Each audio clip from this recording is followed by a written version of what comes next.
ಕನ್ನಡದ ಎಲ್ಲಾ ಮಕ್ಕಳಿಗೆ ಹಾಯ್ ಹಲೋ ಅಂಡ್ ನಮಸ್ಕಾರ. ನಾನು CRS ಸರ್. ಈ ವಿಡಿಯೋದಲ್ಲಿ ಎಲೆಕ್ಟ್ರಿಕ್ ಡೈಪೋಲ್ ಮೇಲೆ ಟಾರ್ಕ್ ಆಕ್ಟ್ ಆದಾಗ ಅದನ್ನ ಕ್ಯಾಲ್ಕ್ಯುಲೇಟ್ ಮಾಡಕ್ಕೆ ಈಕ್ವೇಶನ್ ಏನು ಅಂತ ನೋಡೋಣ. ಶುರು ಮಾಡೋಣ ಬನ್ನಿ. ಒಂದು ಎಲೆಕ್ಟ್ರಿಕ್ ಫೀಲ್ಡ್ ಅಲ್ಲಿ ಡೈಪೋಲ್ ಗಾಳಿನಲ್ಲಿ ಇಟ್ಟಂತಹ ಒಂದು ಬಾವುಟದ ತರ ಬಿಹೇವ್ ಮಾಡುತ್ತೆ. ಹೇಗೆ ಬಾವುಟ ಗಾಳಿ ಕಡೆ ತಿರುಗಿಕೊಳ್ಳುತ್ತೋ ಹಾಗೆ ಎಲೆಕ್ಟ್ರಿಕ್ ಡೈಪೋಲ್ ಏನಿದೆ ಅದು ಎಲೆಕ್ಟ್ರಿಕ್ ಫೀಲ್ಡಿನ ಕಡೆ ತಿರುಗಿಕೊಳ್ಳುತ್ತೆ. ತಿರುಗಿಕೊಳ್ಳುತ್ತೆ ಅಂತಂದಾಗ ಯಾವುದೇ ಆಬ್ಜೆಕ್ಟ್ ತಿರುಗಬೇಕಾದ್ರೆ ಅದಕ್ಕೊಂದು ಟಾರ್ಕ್ ಬೇಕು. ಟಾರ್ಕ್ ನ ಕ್ಯಾಲ್ಕುಲೇಟ್ ಮಾಡೋ ರೀತಿ ಡೈಪೋಲ್ ವಿಷಯಕ್ಕೆ ನೋಡೋಣಂತೆ ಬನ್ನಿ. ಈ ಡಯಾಗ್ರಾಮ್ ನ ಆಲ್ರೆಡಿ ಬರ್ದಿದ್ದೀನಿ. ಡಯಾಗ್ರಾಮ್ ನೋಡ್ಕೋಬೇಕು, ಇದನ್ನ ಹೀಗೆ ಅಭ್ಯಾಸ ಮಾಡಬೇಕು. ಯಾವುದೇ ಕಾರಣಕ್ಕೂ ಏನೇ ವಿಷಯ ಡಯಾಗ್ರಾಮ್ದು ಬಿಟ್ಟು ಹೋಗ್ಬಾರ್ದು. ಎಕ್ಸಾಮ್ ನಲ್ಲಿ ಹೀಗೆ ಬರೀಬೇಕು. 3 ಮಾರ್ಕ್ಸ್ ಕ್ವೆಶ್ಚನ್ ಇದು. ಶುರು ಮಾಡೋಣ. ಏನಂತ ಕೇಳ್ತಾರೆ ಅಂದ್ರೆ, derive an expression for torque acting on a dipole placed in a uniform electric field ಅಂತ ಹೇಳಿ ಕೇಳ್ತಾರೆ. ಅವಾಗ ಇದನ್ನ ಬರೀಬೇಕು. ಹೇಗೆ ಶುರು ಮಾಡ್ಬೇಕು ಡಿರೈವೇಶನ್ ನ? ಕನ್ಸಿಡರ್ ಅ ಯೂನಿಫಾರ್ಮ್ ಎಲೆಕ್ಟ್ರಿಕ್ ಫೀಲ್ಡ್. ಈ ಪಿಂಕ್ ಲೈನ್ಸ್ ಅಲ್ಲಿ ಇದೆಯಲ್ಲ, ಇದು electric field. A dipole constituted by two charges plus q and minus q which are separated by a distance to a ಅಂತ ಹೇಳಿ ಬರೀಬೇಕು. ಪಾಸಿಟಿವ್ ಚಾರ್ಜ್ ಎಲೆಕ್ಟ್ರಿಕ್ ಫೀಲ್ಡ್ ನ direction ಅಲ್ಲಿ force experience ಮಾಡಿದ್ರೆ, ನೆಗೆಟಿವ್ ಚಾರ್ಜ್ ಆಪೋಸಿಟ್ ಡೈರೆಕ್ಷನ್ ಅಲ್ಲಿ force ನ experience ಮಾಡುತ್ತೆ. ಎಷ್ಟಪ್ಪ ಅಂದ್ರೆ q ಇಂಟು ಇ ಅಂತ ಹೇಳಿ ಬರೆದ್ಬಿಟ್ಟಿದೀವಿ. ಈ ಡೈಪೋಲ್ ಮೊಮೆಂಟ್ p ಏನಿದೆಯಲ್ಲ, the dipole moment p makes an angle theta with the electric field. ಹಾಗಾಗಿ ಈ ಆಪೋಸಿಟ್ ಸೈಡ್ ಏನಿದೆ 2a sin ಥೀಟಾ ಆದ್ರೆ ಅಡ್ಜೇಸೆಂಟ್ ಸೈಡ್ 2a cos ಥೀಟಾ ಆಗುತ್ತೆ. ಇಷ್ಟು ವಿಷಯನ ಎಕ್ಸಾಮ್ ಅಲ್ಲಿ ಸಂಕ್ಷಿಪ್ತವಾಗಿ ಬರೆದ್ಬಿಡೋದು. ಅದಾದ್ಮೇಲಿಂದ ಏನಂತ ಶುರು ಮಾಡ್ತೀರಾ? Torque, you can start writing torque is equal to force multiplied by ಅಂತ ಬರೀಬೇಕಾದ್ರೆ ಮಧ್ಯದಲ್ಲಿ ಕ್ರಾಸ್ ಡಾಟ್ ಏನು ಹಾಕ್ಬೇಡಿ, ಯಾಕೆಂದ್ರೆ ಅದಕ್ಕೆ ಬೇರೆ ಬೇರೆ ಅರ್ಥ ಇರುತ್ತೆ. ಪರ್ಪೆಂಡಿಕ್ಯುಲರ್ ಡಿಸ್ಟೆನ್ಸ್ ಅಂತ ಹೇಳಿ ಬರ್ದ್ಬಿಡೋದು. Right? Torque is force into perpendicular distance. Torque ಗೆ ಟೋ ಅನ್ನೋದು ಸಿಂಬಲ್. ಫೋರ್ಸ್ ಎರಡರಲ್ಲಿ ಯಾವ್ದಾದ್ರು ಒಂದು ಬರೆಯೋದು, ಕ್ಯೂ ಇಂಟು ಇ ಅಂತ ಹೇಳಿ ಬರೆಯೋಣ. Multiplied by perpendicular distance. ನೋಡಪ್ಪ, ಈ ಎರಡೂ ಫೋರ್ಸ್ ಗಳಿದೆ. ಈ ಎರಡೂ ಫೋರ್ಸ್ ಗಳ ಮಧ್ಯೆ ಇರೋ ಪರ್ಪೆಂಡಿಕ್ಯುಲರ್ ಡಿಸ್ಟೆನ್ಸ್ ಇದು 2a sin ಥೀಟಾ ಅಂತ ಬರ್ದ್ಬಿಟ್ರೆ ಆಗುತ್ತೆ. 2a sin ಥೀಟಾ ಅಂತ ಹೇಳಿ. ಈಗ ಇದನ್ನ ರೀಅರೇಂಜ್ ಮಾಡ್ಕೊಂಡ್ರೆ ಇ ಅಂತ ಫಸ್ಟ್ ಬರ್ಕೊಂಡ್ಬಿಡ್ತೀನಿ. 2aq ನ ಗ್ರೂಪ್ ಮಾಡ್ಬಿಡ್ತೀನಿ. ಆಮೇಲೆ sin ಥೀಟಾನ ಇಲ್ಲಿ ಬರೀತೀನಿ. 2aq ಅಂದ್ರೆ ಮಕ್ಕಳ, 2aq ಅಂದ್ರೆ dipole moment p, electric field ನ ಹಾಗೆ ಬರ್ಕೋತೀನಿ. sin ಥೀಟಾನ ಇಲ್ಲಿ ಬರ್ದ್ಬಿಡ್ತೀನಿ.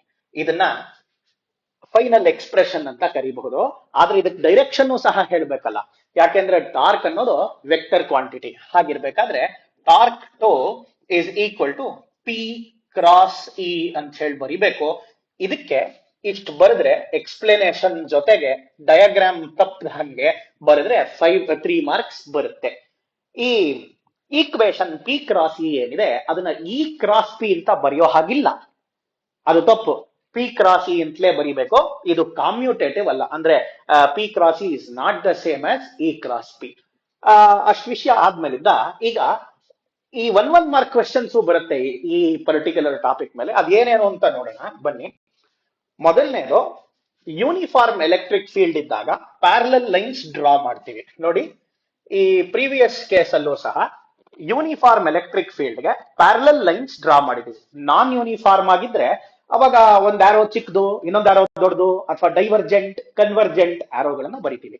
ಹೀಗಿರ್ಬೇಕಾದ್ರೆ ನೆಕ್ಸ್ಟ್, ಎಲೆಕ್ಟ್ರಿಕ್ ಫೀಲ್ಡ್ ಕಾನ್ಸ್ಟೆಂಟ್ ಇದ್ದಾಗ ಟೋಟಲ್ ಫೋರ್ಸ್ ಏನಿದೆಯಲ್ಲ ಅದು 0 ಇರುತ್ತೆ. ನೋಡಿ, ಇದು ಡೈಪೋಲು, ಇದು ಒಂದು ಆಬ್ಜೆಕ್ಟ್ ಗ್ರೀನ್ ಕಲರ್ ದಲ್ಲಿ ಬರ್ದಿದ್ದೀನಲ್ಲ ಅದು. ಈ ಕಡೆಗೆ ಎಷ್ಟು ಫೋರ್ಸ್ ಇದೆಯೋ ಈ ಕಡೆಗೂ ಅಷ್ಟೇ ಫೋರ್ಸ್ ಇದೆ. ಹಾಗಾಗಿ ಎರಡೂ ಫೋರ್ಸ್ಗಳು ಒಂದೇ ಆಬ್ಜೆಕ್ಟ್ ಮೇಲೆ ಆಕ್ಟ್ ಆಗ್ತಾ ಇರೋದ್ರಿಂದ ಎರಡೂ ಸೇರಿ ಕ್ಯಾನ್ಸಲ್ ಆಗ್ಬಿಡುತ್ತೆ. ಸೊ ನೆಟ್ ಫೋರ್ಸ್ 0, ಮುಂದಕ್ಕೂ ಹೋಗಲ್ಲ ಹಿಂದಕ್ಕೂ ಹೋಗಲ್ಲ, ಬಟ್ ಸುತ್ತತ್ತೆ. ಒಂದ್ ಈ ಕಡೆ ಎಳಿತಾ ಇದೆ, ಇನ್ನೊಂದು ಈ ಕಡೆ ಎಳಿತಾ ಇದೆ. ಸೊ ಹಾಗಾಗಿ ಈಗ ಸುತ್ತತ್ತೆ. ಆಗ್ಲೇ ಹೇಳದ್ನಲ್ಲ, ಡೈಪೋಲ್ ಎಲೆಕ್ಟ್ರಿಕ್ ಫೀಲ್ಡಿನ ಕಡೆ ತಿರುಗಿಕೊಳ್ಳುತ್ತೆ ಅಂತ. ನೋಡಿ, ತಿರುಗ್ತಾ ಇದೆ.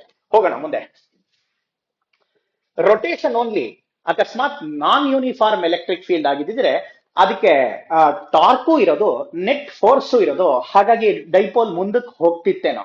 ಬಟ್ ಈ ಕೇಸಲ್ಲಿ ಯೂನಿಫಾರ್ಮ್ ಎಲೆಕ್ಟ್ರಿಕ್ ಫೀಲ್ಡ್ ಅಲ್ಲಿ ರೊಟೇಷನ್ ಮಾತ್ರ ಅಗತ್ಯ ಹೊರತು ಟ್ರಾನ್ಸ್ಲೇಷನ್ ಅಥವಾ ಮುಂದಕ್ಕೆ ಹೋಗೋದು, ಆಕ್ಸೆಲರೇಷನ್, ಲೀನಿಯರ್ ಆಕ್ಸೆಲರೇಷನ್ ಇರೋದಿಲ್ಲ. ಹ್ಯಾವಿಂಗ್ ಸೆಡ್ ದಟ್, ನೆಕ್ಸ್ಟ್ ವಿಷಯ ನೋಡೋಣ. ಫೈನಲ್ ಎಕ್ಸ್ಪ್ರೆಷನ್ ಬರೀ ಎಕ್ಸ್ಪ್ರೆಷನ್ ಬರ್ದ್ಬಿಟ್ಟು ಎಕ್ಸ್ಪ್ಲೇನ್ ಮಾಡಿ ಅಂತ 2 ಮಾರ್ಕ್ಗೂ ಹೇಳ್ಬೋದು. ಅವಾಗ tau equal to P sine theta ಅಂತ ಬರಿಬೇಕು. ಇದು ಮ್ಯಾಗ್ನಿಟ್ಯೂಡ್ ಕ್ಯಾಲ್ಕುಲೇಟ್ ಮಾಡೋ ರೀತಿ. ಅಟ್ ದ ಸೇಮ್ ಟೈಮ್ ನೀವು tau equal to P cross E ಅಂತ ಬೇಕಾದ್ರೂ ಬರೀಬಹುದು. ಇದು ಕಂಪ್ಲೀಟ್, ಇದು ಮೋರ್ ಅಪ್ರಾಪ್ರಿಯೇಟ್ ಈಕ್ವೇಶನ್. ಇದು ಹೀಗೆ ಬರ್ಕೊಂಡ್ರೆ ಡೈಪೋಲ್ ಮೂಮೆಂಟ್ ಏನೇನಿದೆ ಅಲ್ಲಿ ಅನ್ನೋದನ್ನ ಎಕ್ಸ್ಪ್ಲೇನ್ ಸಹ ಮಾಡಬೇಕು. ಪಿ ಅಂದ್ರೆ ಡೈಪೋಲ್ ಮೂಮೆಂಟ್, ಇ ಅಂದ್ರೆ electric field, theta is the angle of alignment ಅಂದ್ರೆ ಎಲೆಕ್ಟ್ರಿಕ್ ಫೀಲ್ಡ್ ಮತ್ತೆ ಡೈಪೋಲ್ ಮೂಮೆಂಟ್ ಮಧ್ಯೆ ಏನ್ ಆಂಗಲ್ ಇದೆಯೋ ಆ ಆಂಗಲ್. ಟೋ ಅಂದ್ರೆ torque. Anyway, so going further, ಯಾವಾಗ ಟಾರ್ಕ್ ಮ್ಯಾಕ್ಸಿಮಮ್ ಇರುತ್ತೆ ಅಂತ ಹೇಳಿ ಕೇಳ್ತಾರೆ. ಈ 1 ಮಾರ್ಕ್ ಕ್ವೆಶ್ಚನ್ ಬಹಳ ಈಸಿ ಕ್ವೆಶ್ಚನ್ಸ್ ಇವು. ಟಿ ಆಮೇಲೆ ನೋಡೋಣ. ಬಟ್ ಈಗ 1 ಮಾರ್ಕ್ ಕ್ವೆಶ್ಚನ್ಸ್ ಅಲ್ಲಿ ಕೇಳ್ತಾರೆ ಯಾವಾಗ ಟಾರ್ಕ್ ಮಿನಿಮಮ್ ಇರುತ್ತೆ ಅಂತ. ಆಂಗಲ್ ನೋಡಿ 0 ಅಥವಾ 180 ಡಿಗ್ರಿ ಇದ್ದಾಗ ಟಾರ್ಕ್ ಮಿನಿಮಮ್ ಇರುತ್ತೆ, ಅಥವಾ ಥೀಟಾ ಈಕ್ವಲ್ ಟು 90 ಡಿಗ್ರಿ ಇದ್ದಾಗ ಟಾರ್ಕ್ ಮ್ಯಾಕ್ಸಿಮಮ್ ಇರುತ್ತೆ. ಸೊ ಮಿನಿಮಮ್ ಯಾವಾಗಿರುತ್ತೆ 0 and 180, ಮ್ಯಾಕ್ಸಿಮಮ್ ಯಾವಾಗಿರುತ್ತೆ 90 ಡಿಗ್ರಿ ಇದ್ದಾಗ ಟಾರ್ಕ್ ಮ್ಯಾಕ್ಸಿಮಮ್ ಇರುತ್ತೆ. ಇಷ್ಟು ಕಲ್ತ್ಕೊಳ್ಳಿ, ಅಭ್ಯಾಸ ಮಾಡಿ. ನೆಕ್ಸ್ಟ್ ವಿಡಿಯೋದಲ್ಲಿ ಸಿಗೋಣ. Thank you.